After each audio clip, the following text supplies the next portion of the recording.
Hi, Alison.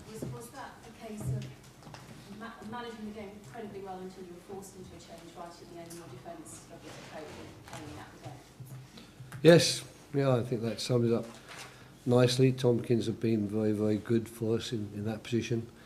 He was probably, had you asked me which player would you least like to lose in the last 10 minutes, I think he would have been top of the list. But he went down with this serious cramp and he tried, but we could see straight away that it wasn't going to work because he couldn't run properly.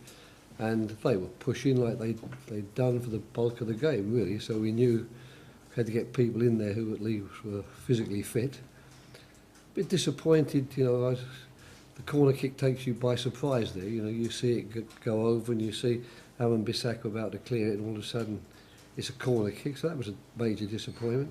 And then, of course, Tompkins, who was marking Harry Kane's off the field, and poor Damien, who's just gone on for 5 or 10 minutes, finds himself in that situation.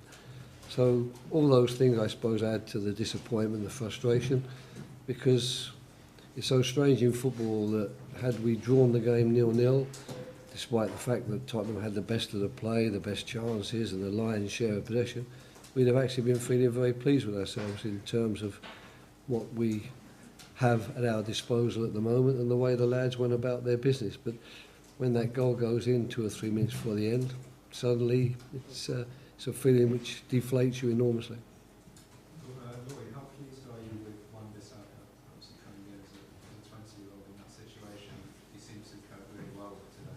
Yeah, I agree with you. I think he coped extremely well. That wasn't a surprise. I don't think we'd have put him in there, however desperate our situation, if we didn't think he was capable. But it was a big ask because he's trained with the first team for a period of time now.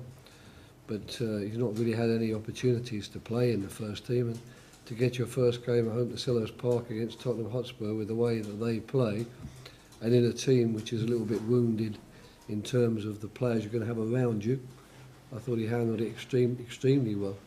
One of our problems, of course, was that the youth and the lack of experience meant towards the end of the game, especially as we tired, that on the occasions that we won the ball back, we tended to present it to them again by choosing the wrong option in terms of a pass or choosing the wrong option about where we should be playing the ball.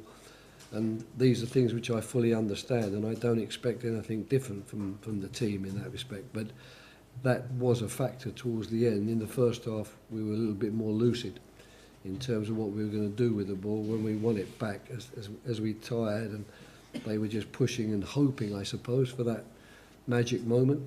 We gave them 1 or 2 more opportunities we should have done. Very tight at the bottom of the table now, Roy, with 10 games to go. Is 40 going to be the magic number again? And you don't get easy games the next 2, as you know, Manchester United and Chelsea. Well, after 7 games, we were, I think, 7 or 8 points adrift, 8 points at least if you count goal difference. At least now we're level. Even if we lost all of those games you're talking about and the other teams won theirs, we still wouldn't be 8 points behind the relegation zone. So maybe I should take some heart from that. And we did manage to make up those 8 points and get ourselves 2 or 3 points clear of the relegation zone. If we get the players back that we have unfit at the moment, who knows? We know that in our best moments, with what we think is our best team, we can be quite effective. At the moment, we're having to work very hard just to keep people at bay.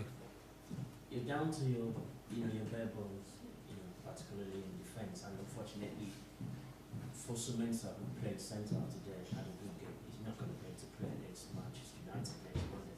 How does that affect things as well? Of course it does. I mean, the fact is when you loan players, that's what you accept. We've always known that from the start of the season, that in loaning Mensah, the best he can have is a 36-game season because he can't play against Manchester United. So we'll have to come to terms with that. We hope that Tompkins will recover. We hope that's not a serious injury. He doesn't believe it is at the moment. So I suppose our hopes now lie with Kelly, who will start training on Monday after a long absence, and with Mamadou Sakho, who may return to training and may not. Roy, were you worried that you conceded a penalty when No, not really. I mean, I think that I don't think he had any option but to go down there. I think it was a situation where the way that our defenders defend the situation meant that he had to go down to avoid them, but I don't think he was looking for the penalty, and I never expected the referee to blow for a penalty. I'm more interested really in seeing again the one where Surloth gets through towards the end of the game. I guess that's not a penalty either, but I'd like to have a look at that one too, and I think it was certainly that excited me more in terms of a penalty than the other one distressed me in terms of a penalty. But your crowd were getting a bit stressed with Delhi on the two incidents, with the Hennessy one as well. Yeah. What did you think of that? I think that's what happens. I think that when there are concerted moments, and I won't use the word campaign because that's the wrong word to use, but when all the talk in the mass media is about a certain player and him diving, then that's what happens. It filters to the public, and the public jump on the bandwagon because the public and the team supporters, they're trying to get every little bit of advantage for their own team and cause as much distress to the opposing fans. But your players squared up to Delhi though, it wasn't the fans.